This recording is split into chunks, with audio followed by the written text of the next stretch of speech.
যাত্রাবাড়িতে 2 police সদস্যকে পিটিয়ে হত্যার অভিযোগে বিএনপি জামায়াতের 6 নেতাকে গ্রেপ্তার করেছে ডিবি পুলিশ। ডিবি অতিরিক্ত কমিশনার জানান, শিক্ষার্থীদের আন্দোলনকে আশ্রয় করে পুলিশ হত্যার পরিকল্পনা করেছিল যাত্রাবাড়ি এলাকার ছাত্রদল, যুবদল ও শিবিরের কর্মীরা।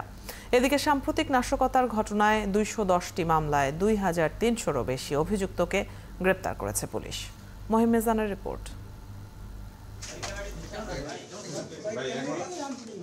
শুক্রবার সকালে ডিবি কার্যালয়ে সাম্প্রতিক ঘটনা নিয়ে সাংবাদিকদের একটি তথ্যচিত্র দেখায় ডিবি পুলিশ। সেখানে দেখানো হয় কিভাবে যাত্রাবাড়ির শনিরাকড়ায় পুলিশ সদস্যদের হত্যার পর ফুট ওভার ব্রিজের উপর লাশ ঝুলিয়ে রাখে।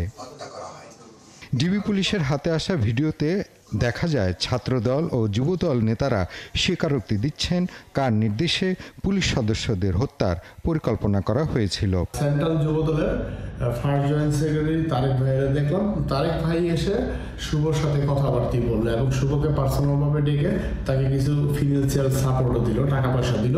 তখন সবাই ওইখান থেকে হইচই করে বলতেছে পুলিশ পুলিশ। আমাদের হাতে লাঠি ছিল এবং সবাই মিলে ওই লোকটার গায়ে আমরা আঘাত করি। রায়বাগ গেছি, যাওয়ার পরে ওখানে শুনে একজন পুলিশ হুন্ডা দিয়ে আসছে, আমজনতা তারপর ছাত্ররা মিলে পুলিশটাকে আটকেছে।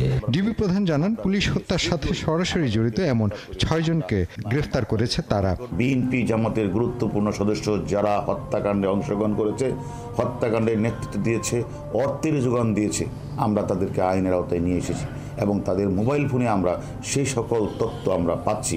ডিবি প্রধান বলেন, বিভিন্ন আন্দোলনে নাশকতা ঠেকাতে আইনশৃঙ্খলা বাহিনীর সম্মুখ সারিতে থাকে পুলিশ সদস্যরা। তাই পুলিশ সদস্যদের লক্ষ্য করে হামলা ও হত্যার মধ্যে দিয়ে এই বাহিনীর মনোবল ভাঙার পরিকল্পনা ছিল হত্যাকারীদের।